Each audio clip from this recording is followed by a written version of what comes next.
के शो में निगरां हुकूमत के दौरानिये में मुमकिना तोसी, असेंबली तहलील, उबूरी हुकूमत के लिए मुशावरत,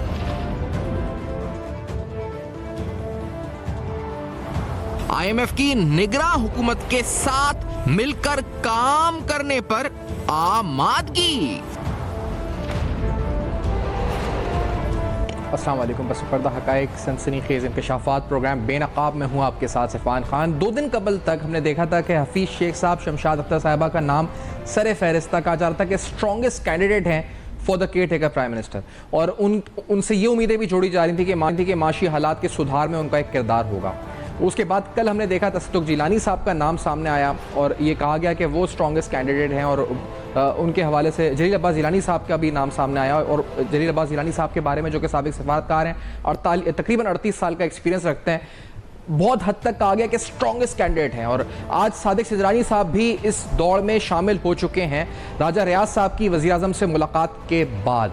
तो अब ये जो हम कह सकते हैं कि पिछले 2 या 3 दिन में, और उससे कबल इसहाक डार साहब भी, जिनके बारे में कहा जाता है कि अभी भी एक स्ट्रॉन्ग कैंडिडेट हैं, तो ये रोज़ किसी का वेट बढ़ रहा है, यानी किसी कैंडिडेट का पोटेंशियल जो है केयर टेकर प्राइम मिनिस्टर बनने का बढ़ रहा है, किसी का कम हो रहा है। लेकिन ये सारी चेमोगोइयाँ हैं, आगे क्या होना है चंद दिन के अंदर मज़ीद वाज़ेह हो जाएगा। आज की मुलाकात में अपोजिशन लीडर और वज़ीर आज़म की हमने देखा है कि कोई हतमी नतीजे तक तो ये नहीं पहुँच सके, सिर्फ यही कहा है कि कल के दिन फिर मुलाकात होगी, और ये जो 3 दिन का उनके पास एक विंडो है, इसमें कोशिश की जाएगी कि एक हतमी नाम तक या नतीजे तक पहुंचा जा सके।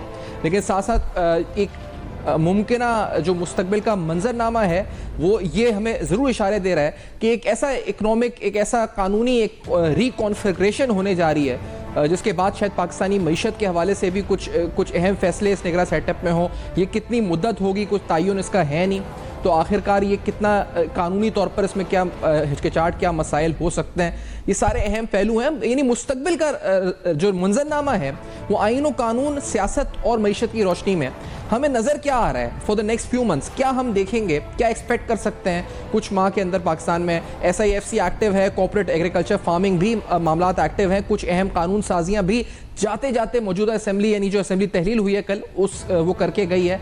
तो ये एक कोई बहुत से लोग इजिप्शियन मॉडल की बात भी कर रहे हैं, तो आखिरकार ये कोई क्या नई इस्तिलाह, कोई नया एक मॉडल की तरफ हम जा रहे हैं, रिकन्फिगर हो रही हैं सारी सेटिंग्स, क्या हो रहा है, ये सवाल उठाते हैं। राना एहसान साहब नून लीग से हमारे साथ सीनियर रहनुमा साथ मौजूद हैं, साहब भी माहिर आईन कानून साथ मौजूद है। राना एहसान साहब, क्या तवक्को है, ये कितने माह का ये सेटअप होगा? नामों पर अभी बहस चल रही है, कोई कह रहा है 6 माह इलेक्शन आगे डिले, कोई 1 साल, कोई कह रहा है शायद 24 में ना हो। क्या उम्मीदें आप लोगों की आपकी क़यादत की? राना एहसान साहब पहले आपकी तरफ आते हुए। बिस्मिल्लाहिर्रहमानिर्रहीम। देखिए, जहां तक तो केयर टेकर प्राइम मिनिस्टर की बात है, तो आईनी तौर पर 3 दिन की मुशावरत जो है वो उसका मैंडेट है लीडर ऑफ द हाउस और लीडर ऑफ द ऑपोजिशन को रखने की, कि उसके अंदर कंसेंसस डेवलप हो जाए। तो हम पूरी उम्मीद है कि आज पहला दिन है और अगले 2 दिनों के अंदर जो है वो केयर टेकर का नाम जो है वो अनाउंस हो जाएगा, और इंशाल्लाह पार्लिमानी कमेटी या फिर ECP के पास जाने की जरूरत नहीं पड़ेगी। देखिए, आगे का मंजरनामा बड़ा क्लियर है। ये डिले हो जाएगा, लंबा चलेगा, मैं नहीं समझता। आइन के मुताबिक ये मुल्क चल रहा है, और आइन के अंदर जो है 2 ही चीजें हैं। अगर तो सेंसस जो है वो नोटिफाई हो जाता है, जो कि हो चुका है, तो फिर डिलिमिटेशन का प्रोसेस जो है वो ECP ने मुकम्मल करना है, और फिर आप इलेक्शंस की तरफ चले जाएंगे, जिसका मैंडेट भी ECP के पास है। तो जो ये डिलिमिटेशन का प्रोसेस है, ये कोई 2 साल के ऊपर मबनी नहीं है, साल के ऊपर मबनी भी नहीं है। ये चंद महीने, मैक्सिमम 30 से 3 महीने से लेके 120 दिन तक ये मुकम्मल हो जाना चाहिए। और उसके बाद मैं समझता हूं कि इलेक्शन कमीशन जो है वो इलेक्शन की डेट अनाउंस कर दें। तो आगे डिले क्यों होगा? उसकी कोई आईनी कोई गुंजाइश होनी चाहिए डिले की, जो कि मैं समझता हूँ एग्जिस्ट नहीं करती। तो ये जो अफवाहें हैं कि ये कोई लंबा सेटअप होने लगा है, सालाना इलेक्शंस हो, मैं इसको रद्द करता हूँ। डिलिमिटेशन जो आईनी प्रोसेस है वो मुकम्मल होगा, उसके बाद हम इलेक्शंस की तरफ जाएंगे। ठीक है, और वो मुमकिन तौर पे फरवरी तक तो मामला यानी खिंच सकता है, जो एक मैक्सिमम एट द लीस्ट जैसे कहा जा रहा है कि February for the next 6 month. शाह बोसो साहब, आपकी नजर में ये खदशात क्यों हैं? उस साहब, आप बतौर आईन और कानून के माहिर बताइए ये क्यों है खदशात और क्या खदशात हैं, ये कब होंगे इलेक्शंस, कितने दिन का, ये कितने माह का सेटअप आपको लग रहा है ये होगा सियासी और कानूनी तारीख को रखते हुए सामने साहब? उस साहब बेटे जी, मैंने राणा साहब की बात तो नहीं सुन सका, वो का आवाज नहीं आ रहा, लेकिन मैं अपनी राय दूंगा। मैं समझता हूं कि ये जो आने वाला जो सेटअप है ये प्रोलॉन्ग सेटअप होगा, कम से कम 7-8 महीने का सेटअप होगा। और जो भी जितनी भी कंडीशन IMF ने जो भी हिडन और जो ओपन जो एजेंडा रहा है, जो इनके डील हुआ है IMF के साथ, वो सारे का सारा केयर टेकर गवर्नमेंट के थ्रू ये इम्प्लीमेंट करेंगे। और जिसके इशारे जो है आपको बल्कि जिसके सबूत आपको मिल रहे हैं कि उन्होंने मेरे ख्याल में जब से ये केयर टेकर का सेटअप आया है कोई ऐसा लेजिस्लेशन कम से कम मेरी निगाह से नहीं गुजरा जिसमें एक एम्पावर्ड केयर टेकर का कॉन्सेप्ट दिया गया है और उसको आम हुकूमत जो इलेक्टेड गवर्नमेंट होती है वैसे ही पावर्स बल्कि उससे भी ज्यादा वो एम्पावर्ड समझी जा रही है, जबकि आइन में और कानून में एक केयर टेकर गवर्नमेंट का काम सिर्फ एक फेयर एंड फ्री इलेक्शन करवाना। दूसरा, ये प्रोलॉन्ग सेटअप में इसलिए देख रहा हूं कि आप देखें कि पिछले दिनों जो लेजिस्लेशन हुई है जी उसमें जो सिक्योरिटी और इंटेलिजेंस के इदारे हैं उसको कदर ज्यादा ताकतवर बनाया गया है। शायद मुमकिना जो ये ड्रास्टिक इकोनॉमिक मेजर्स लेने जा रहे हैं उसका शायद पब्लिक रिएक्शन देख रहे हैं या कुछ पॉलिटिकल रिएक्शन देख रहे हैं, तो उसके लिए भी उन्होंने तैयारी कर ली है। और उससे भी खतरनाक बात जो हुई है कि इन्होंने अब आईन और कानून को एक तरह से बिल्कुल जो है वो बिल्कुल इग्नोर कर दिया। आप देखें कि ये जो पंजाब की गवर्नमेंट है, जो केयर टेकर सेटअप आया था, वो अभी तक कायम है और किस कानून के तहत, किस आइन के तहत कायम थी। और अब जो ये कह रहे हैं कि जी CCI में, मतलब 11th आवर पे जाके CCI में इन्होंने ये जो सेंसस जो 2023 का सेंसस जो है उन्होंने अडॉप्ट किया है कि जी इसके बेसिस पे इलेक्शन होंगे जी, और उसकी वजह से जो ढूंढ रहे हैं आर्टिकल 51 में कि जी कोई रास्ता मौजूद है कि हम आप 3 महीने से ज्यादा इलेक्शन को पोस्टपोन कर सकते हैं। मैं समझता हूँ ये बिल्कुल अनकॉन्स्टिट्यूशनल है, ऐसी कोई बात नहीं है। अगर इनको ये नए उस सब अगर इजाजत दें, क्योंकि आपने जो 2-3 बातें अभी आईन और कानून से पहले की हैं, एक आपने कहा आपको लगता है ये प्रोलॉन्ग होगा, फिर आपने कहा कि IMF का प्रोग्राम जो है for the next 9 months at least, यानी 8 to 9 months stand by arrangement, और फिर आपने एक लफ्ज का ड्रास्टिक इकोनॉमिक मेजर्स आपको लगता है कि इसमें होंगे। तो ये मैं राणा साहब का पहले इस पे पॉइंट ऑफ व्यू ले लूं, फिर ये जो आपने आईन और कानून के बारे में बात की। राणा साहब बतौर एक वकील शाह ओसो साहब एक्सपेक्ट ये करते हैं, जो मैंने आपके सामने बातें रखी, कि हम ड्रास्टिक इकोनॉमिक मेजर्स एक्सपेक्ट करेंगे इन the next few months by the care taker setup? Rana साहब देखिए, मैं समझता हूं कि जो बजट दिया है उसके ऊपर पैरवी करनी है, उसको इम्प्लीमेंट करना है, अपने टैक्स टारगेट्स अचीव करने, फिस्कल डिसिप्लिन में आपने रहना है। बाकी जो मुश्किल एग्जाम है वो तो हम ले चुके हैं। पेट्रोल के ऊपर PDL 55 रुपए इस वक्त चार्ज हो रहा है, जो कि एज पर टारगेट है, इसमें मैक्सिमम 500 रुपए बढ़ना है। अभी हमने पेट्रोल की कीमतें बढ़ाई। जो फ्लो था सर्कुलर डेट का, उसको हमने रोका है एनर्जी प्राइसिंग को रीबेसिंग करके। इसी तरह LNG जो गैस प्राइसेस हैं उसको भी रिवाइज किया गया है, उसके फ्लो को भी हमने खत्म किया है। तो काफी हद तक जो कह लें कि जो मुश्किल इकदाम लेने थे वो ये हुकूमत ले चुकी है। और मैं यहाँ ये भी आपको बताना चाहता हूँ, हमने मौक़िफ़ नहीं किए। हमें बहुत सारे पार्लियामेंटेरियंस, हमारे पार्टी मेंबर्स, कोलिशन पार्टनर्स तक की तजवीज़ थी कि आप पेट्रोल की कीमतों को मत बढ़ाएं, आप बिजली की कीमतों को मत बढ़ाएं और ये केयर टेकर सेटअप को कर लेने दें। लेकिन हमने ये बेहतर समझा कि ये जो SPA है ये हमारी जिम्मेदारी है कि ये कंटिन्यू करे और हम अपने मुआहदे, इंटरनेशनल कमिटमेंट के मुताबिक चले। तो हमने वो अनपॉपुलर फैसले किए। इसका कंपैरिजन आप कर सकते हैं कि जब PTI जा रही थी उनको भी पता था कि IMF के मुआहदे में वो है, लेकिन उन्होंने वो मुआहदा फाड़ के डस्टबिन में फेंक दिया, पेट्रोल सस्ता कर दिया, बिजली सस्ती कर दी, एमनेस्टी अनाउंस कर दी। तो वो काम हम कर सकते थे कि फील गुड फैक्टर दे देते कि आवाम को बताते हमने रिलीफ दे दी है और मुल्क को एक माशी दलदल में फेंक देते। लेकिन हमने आखिर वक्त तक अनपॉपुलर फैसले, लेकिन जो मईशत के लिए, आम आदमी मुस्तकबिल के लिए बेहतर। अच्छा, लेकिन राणा साहब आपने इस पे तो बात की कि ये ड्रास्टिक इकोनॉमिक मेजर्स नहीं होंगे, क्योंकि आप कह रहे हैं कि आपने खुद फैसले कर लिए रियासत को बचाने के और आइंदा पे नहीं डाला है या छोड़ा है या मौखर नहीं किया, डिफर नहीं किया है। लेकिन ये जो प्रोलॉन्ग की बात की शाह भुट्टो साहब ने, इस बारे में क्या आपको भी खदशात हैं या आप कुछ कमेंट नहीं कर रहे कि प्रोलॉन्ग कितना प्रोलॉन्ग होगा, क्या प्रोलॉन्ग होगा या नहीं होगा? Your opinion on this Rana साहब प्लीज बताएं।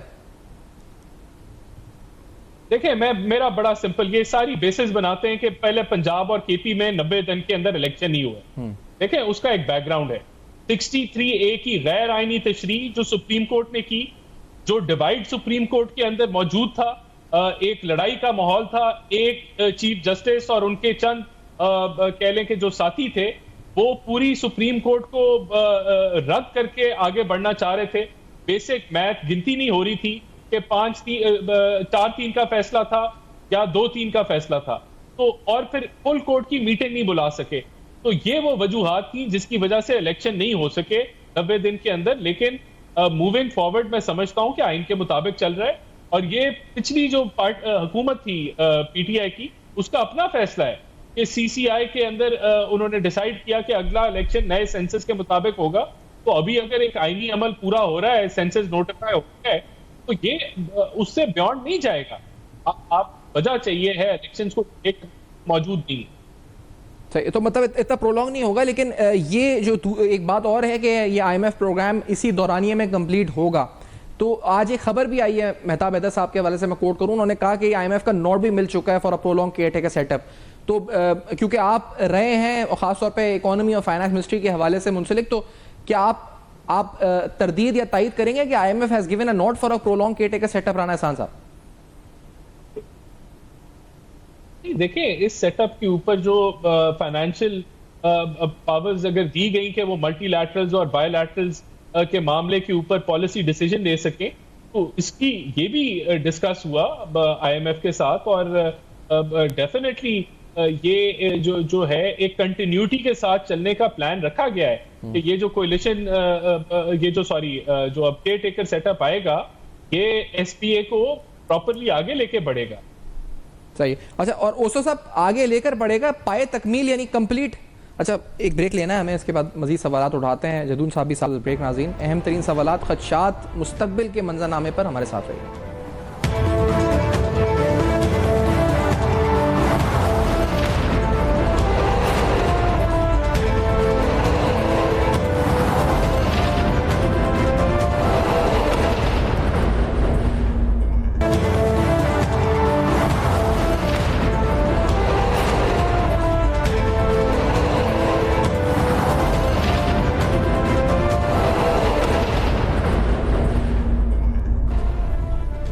Welcome back. आप देख रहे हैं बेनकाब, और बेनकाब में मुस्तकबिल के हवाले से खदशात, आइनी, कानूनी, सियासी, माशी मंजरनामा मुस्तकबिल क्या नज़र आता है। जहांगीर जदून साहब सीनियर माहिर कानून भी प्रोग्राम में साथ हैं। शाह भुट्टो साहब, आप से गुफ्तगू हो रही थी, उस वक्त ब्रेक का वक्त आया।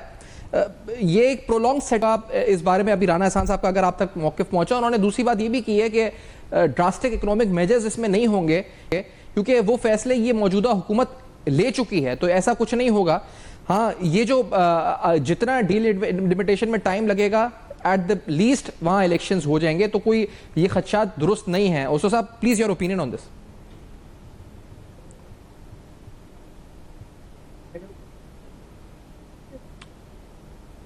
जी ओसो साहब, तक मेरी आवाज आ रही है? नहीं जी, ओसो साहब की लाइन नहीं है हमारे साथ। तो ओसो साहब को फिलहाल नहीं, हम जहांगीर जदून साहब को खुशामदीद कहते हैं। जदून साहब, आपको खुशामदीद कहते हुए आपको नज़र क्या आता है मुस्तकबिल का जो मंजरनामा है, ख़ास तौर पे जो खदशात हैं कि एक प्रोलॉन्ग, कोई कह रहा है गैर मुय्यना मुद्दत का एक सेटअप आने लगा केयर टेकर, आपको बतौर एक माहिर आईन कानून और सियासी और कानूनी तारीख पर नज़र रखते हुए क्या मुस्तकबिल का मंजरनामा क्या नज़र आता है जदून साहब? ये देखिए, अभी तक तो प्राइम मिनिस्टर का नाम जो है, जो केयर टेकर आना है, कोई फाइनली नहीं हो रहा। उस पर बड़ी अनसर्टेनिटी है और स्पेकुलेशन से पे काम चल रहा है जी। तो एक तो ये कि जितना जल्दी मुमकिन हो सके केयर टेकर प्राइम मिनिस्टर का नाम आएगा तो फिर चीज़ें सेटल डाउन हो जाएंगी। फिर कैबिनेट किस तरह बनती है, क्योंकि डे टू डे ये फंक्शन जो होते हैं उनको करना ज़रूरी होता है, तो कैबिनेट और प्राइम मिनिस्टर का आना बड़ा ज़रूरी है। फिर इस तरह आप देखें, सूबे में सिंध के अंदर भी एक गवर्नमेंट ने बनना है, इस तरह बलूचिस्तान के अंदर भी गवर्नमेंट ने बनना है। तो केपी की गवर्नमेंट के भी आज जितने मिनिस्टर थे उन्होंने रिज़ाइन दे दिया है चीफ मिनिस्टर को। वहाँ पे इलेक्शन कमीशन के खदशात हैं कि जो गवर्नमेंट है वो न्यूट्रल नहीं है। तो अभी देखें ये सारा सेटअप आता है तो इलेक्शन कमीशन ने तो मेरे ख्याल में बयान दिया कि हमें 4 महीने चाहिए होंगे उसके लिए डिलिमिटेशन के लिए। तो ज़ाहिरी तौर पे तो ये प्रोग्राम लंबा ही लग रहा है। अभी कम अज़ कम जो है ये जनवरी फरवरी तक तो ये जो हालात नज़र आ रहे हैं ये आगे तक मसला खींच के ले जाएंगे। लेकिन देखिए आइन और कानून का तो अभी बड़ा अजीब सा कुछ समझ नहीं आ रही कि जब से इन्होंने नोटिफिकेशन किया है उसका यानी कि डिजिटल सेंसस जो 2023 की CCI की जो डिसीजन हुआ है तो उसके बाद हालात थोड़े जो है ना पेचीदा हो गए हैं। क्योंकि अगर वो डिसीजन ना होता तो फिर उसका कुछ और इम्पैक्ट था। तो अभी हो गया तो ये कॉन्स्टिट्यूशनल जो है ना उसमें कोई इसका, क्योंकि अगर आप सेंसस डी नोटिफाई करते हैं तो फिर इलेक्शन उसके मुताबिक होगा। अभी फिर उन्होंने कह दिया जी सीटें भी नहीं बढ़ाते तो डीलिमिटेशन करेंगे। तो मुझे तो डीलिमिटेशन की समझ नहीं आ रही क्यों, why they want to delimit the constituency. अगर बढ़ानी नहीं है तो उसी कॉन्स्टिट्यूंसी को रद्द बदल करना है तो फिर 4 महीने जो है वो किसके ले रहे हैं। तो इसमें बस कोई लग रहा है यही रहा है कि जो केयर टेकर गवर्नमेंट है वो कॉन्स्टिट्यूशन लिमिट जो है उससे आगे चले जाएगी। अच्छा, और 4 महीने तो डिलिमिटेशन का टाइम है, उसके बाद फिर 1 महीने उनकी कंप्लेन या अपील और फिर ये 2 महीने तकरीबन, तो ये टोटल 6 माह ही बनते हैं ना ये जदून साहब, अगर इसका जो प्रोसेस होता है टोटल 4 महीने होते हैं। 3 महीने डिलिमिटेशन और फिर 1 महीने उनकी जो ऑब्जेक्शन होते हैं जो अज़रदारियाँ होती हैं वो सुनी जाती हैं, फिर डिसीजन देते थे। तो उसके बाद अगर 2 महीने में इलेक्शन हो जाए तो इट मीन के 6 मंथ तो मिनिमम है ही हैं।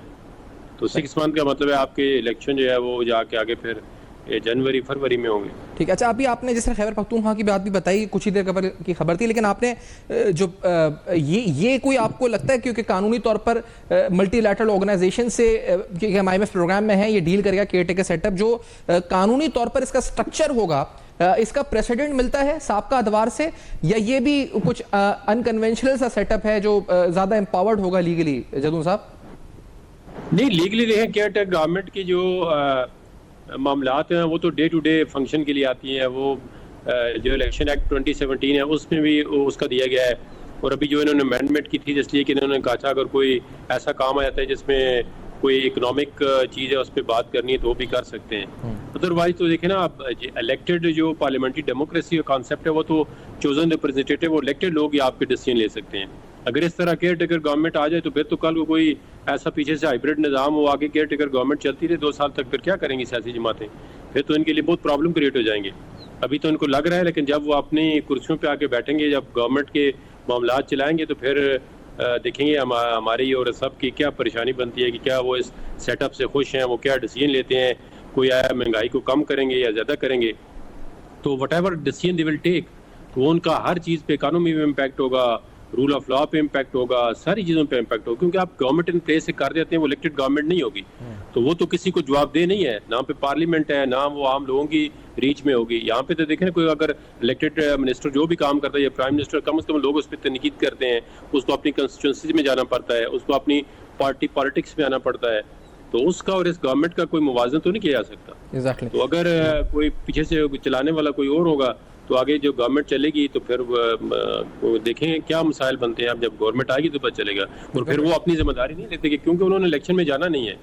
वो तो सारे अभी तक इबाम ही है। अगर बात करें जदून साहब, जब तक सामने तश्कील नहीं पाती हुकूमत और मंजरनामा जब तक शायद वाज़ेह न हो। शाह बसो साहब, आपकी नज़र में आपको भी जो खदशात हैं उसकी ठोस वजह क्या है? क्योंकि राना एहसान साहब उनको निगेट कर रहे थे कि ऐसा नहीं है कि ऐसा होगा। आप भी प्लीज़ अपना ओपिनियन दे दें, फिर राना एहसान साहब का जवाब लेते हैं इस पर। शाह बसो साहब प्लीज़। नहीं, मैं अपना ओपिनियन दे चुका हूँ। ये मुझको तो ये भी आप कहने दें कि ये एक डील था। ये जो PDM की गवर्नमेंट थी तो जिस तरीके से चलाया गया के बाद अब ये बिल्कुल एक डील के तहत ही ये जा रहे हैं। ठीक है जी, हम जा रहे हैं, आप बेशक प्रोलॉन्ग करें केयर टेकर सेटअप को, उसके थ्रू जितने भी डिफिकल्ट डिसीजंस हैं, इकोनॉमिक डिसीजंस हैं, वो सारे के सारे जो ये इम्प्लीमेंट अब मजीद नहीं कर सकती। उनको पता है कि अब इससे आगे अगर ये गए तो उसका बहुत बड़ा जो है वो रिएक्शन आएगा, पब्लिक में रिएक्शन आएगा, क्योंकि अब एक लिमिट हो गई। तो अब ये जितना भी मुश्किल काम है जो ये नहीं कर सकते या नहीं करना चाहते, ये सारा काम करवाएंगे केयर टेकर से। एक इंतहाई अफसोसनाक सूरत होगी। एक ऐसी गवर्नमेंट बैठी होगी जो किसी के आगे अकाउंटेबल नहीं होगी, कोई पार्लियामेंट नहीं होगी, और जिस तरीके से कोर्ट का हाल कर दिया इन लोगों ने, कोई जुडिशरी नहीं होगी। किस कानून के तहत आप 7-8 महीने तक जो है ये केयर टेकर चलाओगे? किस कानून के तहत ये केयर टेकर जो है वो far reaching strategic economic decision लेगी, और किसके आगे ये केयर टेकर गवर्नमेंट है वो अकाउंटेबल होगी? और जिस तरीके के कानून बने हैं, मैंने पहले भी गुजारिश की, जो सिक्योरिटी और इंटेलिजेंस इदारों के हवाले से जो उन्होंने इनको इतना ऑगमेंट किया है, कवर किया है, वो किसके खिलाफ इस्तेमाल होगा? तो मैं तो बहुत ही पैसिमिस्टिक हूँ, क्योंकि ये पीडीएम की गवर्नमेंट जो है वो सिर्फ और सिर्फ अपनी पॉलिटिकल अपॉर्चुनिज्म की वजह से इन्होंने पूरे मुल्क को दांव पे लगा दिया है। क्योंकि पीटीआई को एस्टेब्लिशमेंट ने जिस तरह क्रश किया है, उसके बेनिफिशियरीज ये हैं, और उसका नतीजा वो पॉलिटिकली समझ रहे हैं कि अब चूंकि अब मामला ऐसा हो गया है कि एस्टेब्लिशमेंट के आगे ये कुछ नहीं बोल सकते। तो मैं तो यही देख रहा हूँ कि कोई रूल ऑफ लॉ नहीं होगा। सही, क्योंकि आपको भी कंसर्न्स और एप्रीहेंशंस है। राणा साहब, आपने ये जो ड्रास्टिक इकोनॉमिक मेजर्स का पहले भी जवाब दिया है, आपने कहा फैसले हो चुके हैं, अब नहीं होंगे राणा साहब, लेकिन आपकी जमात में से 2 नाम ऐसे हैं जो सामने आते हैं, एक शाहिद खान अब्बासी और एक इसहाक डार।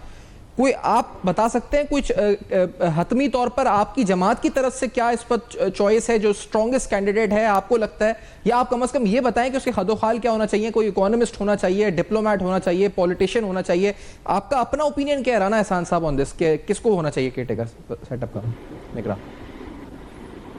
देखिए, हमारा तो यही ओपिनियन है कि जिसको गवर्नेंस का पता हो और जो इकोनॉमिक जो चैलेंजेस हैं उनको समझता हो, और खास करके जो बायलैटरल्स हैं, मल्टीलैटरल्स हैं, उनके साथ भी आइडिया हो कि किस तरह डील किया जाता है, क्योंकि ये केयर टेकर निजाम के अंदर ये सब कुछ करना होगा।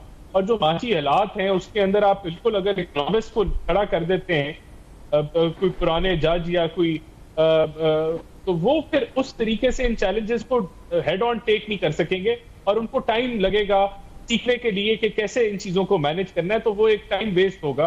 तो बेहतर है कि कोई एक्सपीरियंस हो, ये मेरा पर्सनल ख्याल है। देखिए, बाकी मैं फिर आपको बताऊं, जो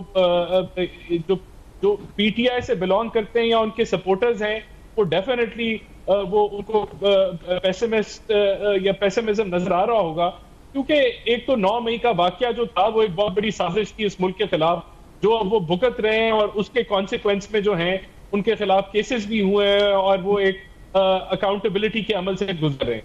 लेकिन ओवरऑल आगे मूविंग फॉरवर्ड मैं समझता हूं कि जो एक बड़ा चैलेंज था इस मुल्क में कि हमारे जो रिजर्व्स हैं वो बिल्कुल गिर गए थे, वो बिल्डअप हो गए हैं। तो जो आउटलुक है इकोनॉमिक तौर पे, अगर आप एसबीए के अंदर रहते हैं तो हम बेहतरी की तरफ जा रहे हैं। और फिर मैं दोबारा रिपीट करूंगा, देखिए हमारे पास ऑप्शन थी, ये बहुत बड़ी ऑप्शन मौजूद थी कि हम जाते हुए पेट्रोल सस्ता कर देते, बिजली सस्ती कर देते, एक फील गुड फैक्टर दे देते, अपनी पॉइंट स्कोरिंग कर लेते, आवाम को बताते देखो हमने ये रिलीफ दे दी। लेकिन हमने वो नहीं किया। हमारी कोशिश रही कि जो आने वाली अगली हुकूमत है, केयर टेकर सेटअप है, उसको प्रॉब्लम ना हो इस एसडीओ को आगे ले जाने में। इसका कंपैरिजन आप पिछले साल अगर करें तो आपको पतेगा यही ऑप्शन पीटीआई के पास भी थी, लेकिन उन्होंने ये बेहतर समझा कि हम आईएमएफ मुआहदे को रद्द कर दें, फाड़ के डस्टबिन में फेंक दें, मुल्क को माशी दलदल में डाल दें, और हम अपनी सियासत बचा दें और पॉइंट स्कोरिंग करें। तो वो यहां नहीं हुआ। और आगे मैं फिर कहूंगा, देखें जो पीटीआई थी उसका बड़ा क्लियर कट मौकफ था काउंसिल ऑफ कॉमन इंटरेस्ट में कि अगला इलेक्शन जो है वो नए सेंसस के मुताबिक होना चाहिए। और अगर नए सेंसस के ऊपर कोई एक आधा महीना एक्स्ट्रा लग जाता है, नॉर्मल 90 दिन के ऊपर, या 2 महीने भी लग जाते हैं, तो कोई आपत्ति आ जाएगी। ये बड़ा जरूरी है कि इलेक्शन प्रोसेस जो है वो एक्सेप्टेबल हो सारी जमातों को, जो इतराजात एमक्यूएम के आए, जो बलोचिस्तान से आए, केपीके से आए, सबको उनको शामिल किया गया और ये डिसाइड किया गया यूनानिमसली सीसीआई में कि नए सेंसस के मुताबिक इलेक्शंस होंगे। तो ये प्रोसेस है आगे, और आगे डिले की कोई चांस नहीं बनता। अगर आपने फाइनेंशियली एम्पावर किया है केयर टेकर हुकूमत को, तो आपने उसको इस चीज की इजाजत नहीं दी कि वो आगे जाके आइन तोड़ दे और इलेक्शन ना कराए। तो ऐसा कुछ नहीं होने जा रहा। लेकिन ये जो फाइनल कॉल है वो किसके हाथ में? जदून साहब, आपकी अगर पॉइंट ऑफ व्यू लूं, क्योंकि आपने कहा एक इलेक्टेड गवर्नमेंट तो होगी नहीं, ना पार्लियामेंट को जवाब दे, ना लोगों को जवाब दे, जो पॉलिटिकल पार्टीज हैं उनके भी हाथ से मामला निकल जाएगा, न्यूट्रल सेटअप्स होंगे। तो in the end election commission जो है वो हतमी फैसला करेगा, यही हम तवक्को रखेंगे ना कि इलेक्शन कमीशन तारीख देगा, फिर वो केयरटेकर सेटअप इलेक्शन कमीशन की मावनत से और फिर उसकी सर्वेलेंस में फिर इलेक्शंस आगे होंगे, तो आगे इलेक्शन कमीशन ही के पास जिसे कहा जाए हतमी फैसले का इख्तियार होगा। जदून साहब, ये देखिए कॉन्स्टिट्यूशनली जितनी भी जिम्मेदारी है, अभी तो जो इलेक्शन एक्ट 2017 का उसमें अमेंडमेंट करके इवन जो इलेक्शन की डेट है वो भी इलेक्शन कमीशन ने अनाउंस कर दिया।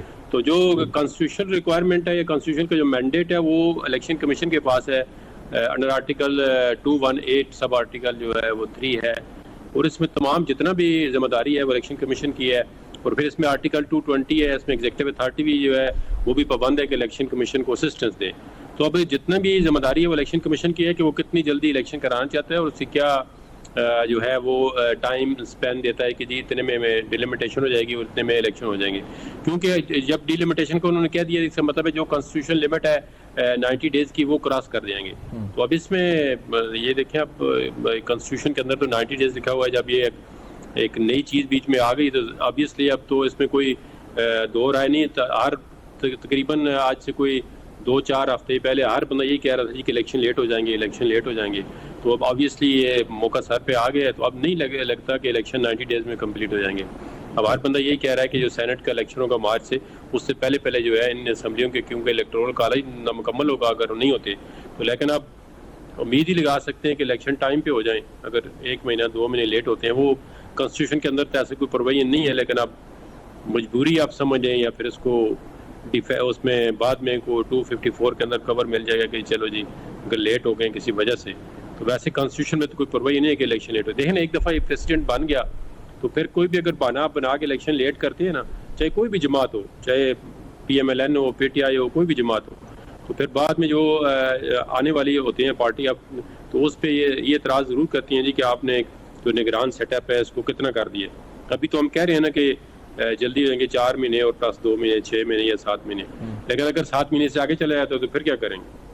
उसके लिए तो फिर और मसाइल क्रिएट होने शुरू होगा। अभी तो उम्मीद ही रख रहे हैं कि जल्द से जल्द इलेक्शन हो जाए। आप जैसे कह रहे हैं जदू साहब, आपने कहा कवर मिल सकता है 254 के तहत, तो अगर ये एक बार डिले हो सकता है और उसका कोई आईनी रास्ता है तो फिर ये तो हतमी नहीं कि 6 माह हो फिर 1 साल हो, वो तो फिर कभी भी हो सकता है, कितना भी 2 साल भी आ सकता है। रास्ता नहीं कि आप इलेक्शन को डिले करें। जब डिले के बाद इलेक्शन हो जाते हैं तो उसकी वैलिडिटी जो है ना फिर वो 254 कवर देता है। क्योंकि आप अगर मिसाल के तौर पर 7 महीने के बाद इलेक्शन होते हैं या 90 डेज क्रॉस हो जाते हैं, तो कल को ये नहीं कह सकता कि ये इलेक्शन जो है वो इलीगल है, ये पार्लियामेंट जो है ये इलीगल है। फिर वो ऑब्वियसली आपको ये कॉन्स्टिट्यूशन जो मैंडेट है आर्टिकल 254 का, उसके नीचे जो है ना वो कवर मिल जाता है कि, लेकिन उस आर्टिकल का ये मकसद नहीं है कि आप इलेक्शन को लेट करें।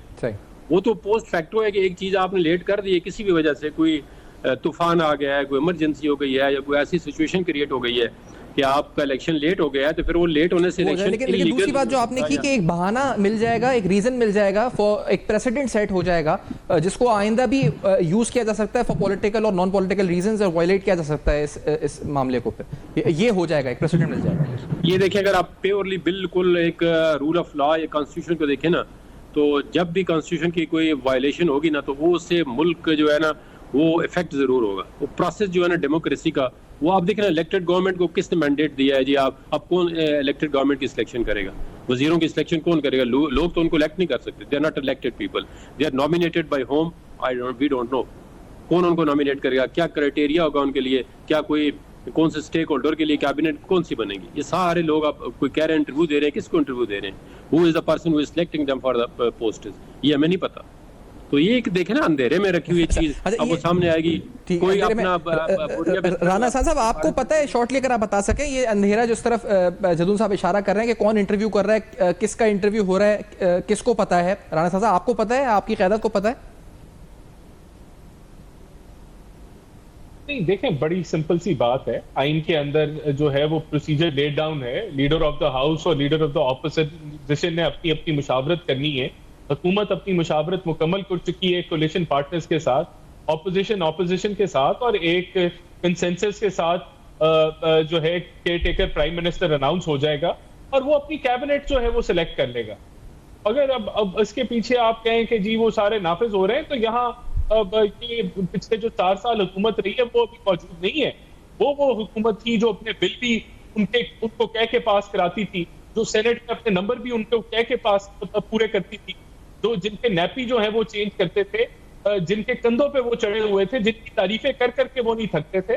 तो ये मैं समझता हूँ ये वो हुकूमत नहीं है मौजूदा इस वक्त। और एक आईनी प्रोसेस जो है केयर टेकर सेटअप का, जिसके जब से ये निजाम केयर टेकर का है उसके मुताबिक वो अपॉइंट हो जाएगा।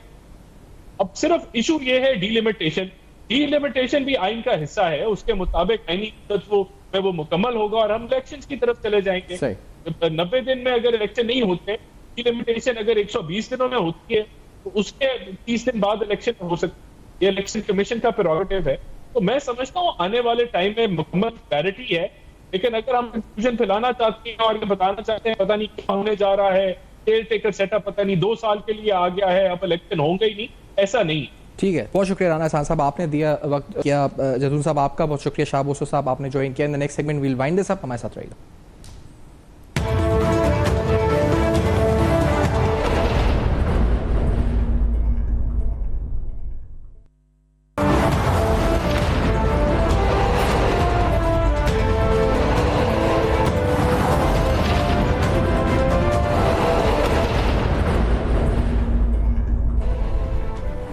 Welcome back. आप देख रहे हैं बेनकाब। मुल्क के मुस्तकबिल के सियासी मंजरनामे से मुताल्लिक अहम तरीन सवालात, कानूनी पेचीदगियाँ और जो एप्रीहेंशंस या तहफ़्फ़ुज़ात हैं मुख्तलिफ लोगों के, उस पर आज गुफ्तगू हुई।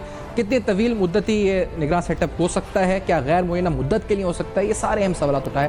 फीडबैक दीजिएगा फेसबुक, ईमेल्स और ट्विटर पर। देखा कितना बहुत सारा।